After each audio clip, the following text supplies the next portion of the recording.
तर मंडळी, उद्या आहे गुरुपौर्णिमा आणि या पवित्र दिवसासाठी आपण बनवणार आहोत एक खास शिरा.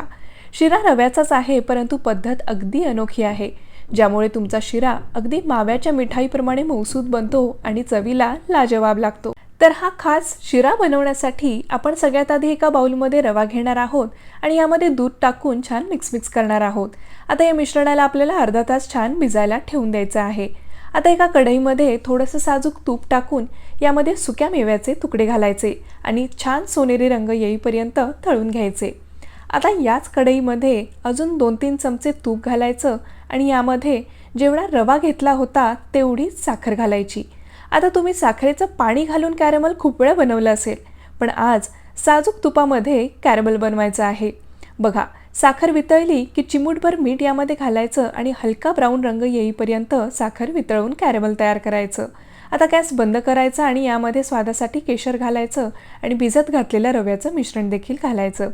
गॅस मंद आचेवर चालू करायचा आणि एकसारखं छान मिक्स करायचं. काही वेळातच कॅरमल छान मेल्ट होऊन रव्यामध्ये मिसळलं जातं आणि छान माव्यासारखा दाणेदार शिरा तयार होतो. आता शेवटी गॅस बंद करायचा, वेलची पूड घालायची आणि तळलेल्या सुक्या मेव्याचे तुकडे घालून गार्निश करायचं आणि मस्त गरमागरम असा माव्यासारखा शिरा सर्व करायचा.